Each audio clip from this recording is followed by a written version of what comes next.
I first came to China to study Mandarin at Nankai University in the mid-1990s. At that time, if I wanted to visit the Forbidden City or eat Peking duck at Chenzhude, it would take 3 hours to get to Beijing by train from Tianjin. But today, it only takes 30 minutes by high-speed rail. For the 23 years I've lived here, China has focused on infrastructure and innovation. One big driver is investment in high-speed rail. China has already built 35,000 kilometers of high-speed rail connecting 100 cities. There are more than 100 cities in China with a population of over 1 million. Now, China has just announced that it plans to increase the total railway mileage by 1/3 in the next 15 years, from 140,000 kilometers to 200,000 total kilometers. Now let's compare infrastructure spending between China and Japan. Japan has also invested heavily in high-speed rail to offset the economic stagnation of the 1980s after the Plaza Accord was signed.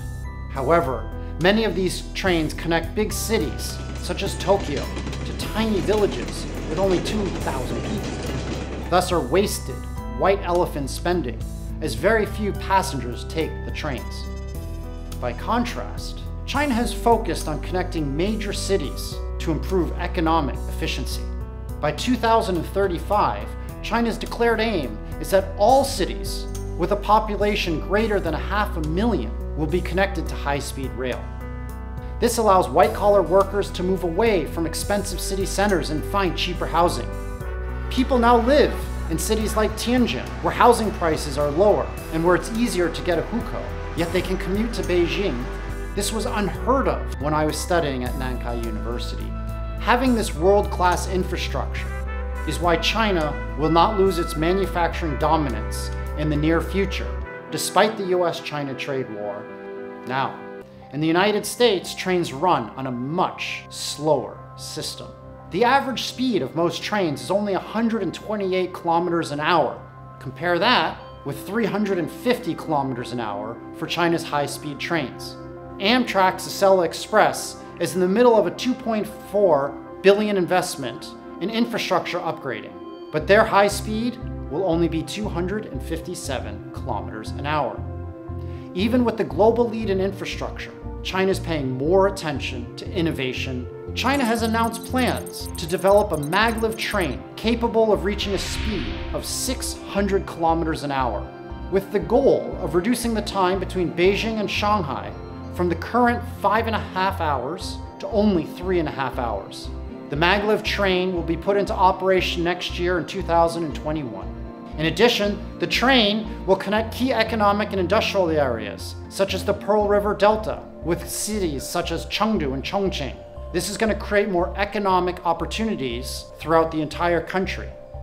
In contrast, infrastructure spending in the United States has been plagued by significant delays and cost overruns. Now, I was born in New Hampshire, near the debacle called the Big Dig in Boston.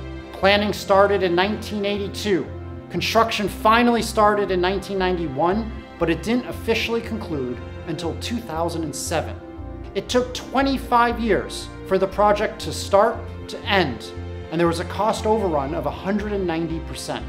Moreover, they're still making significant adjustments and fixes to key roads and bridges, such as the Leonard P. Zackin Bunker Hill Memorial Bridge, which has some of the worst traffic in the United States.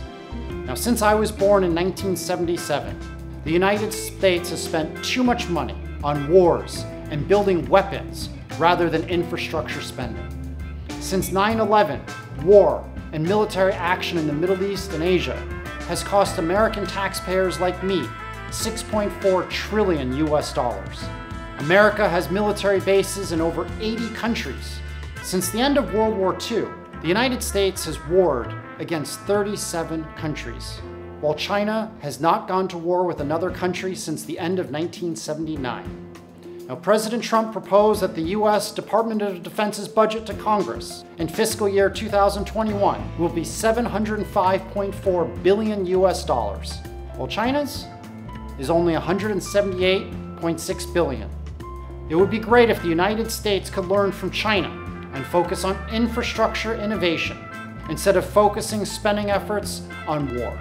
Just imagine how better off my fellow Americans and I would be if the U.S. focused not on conflict, but instead on connection.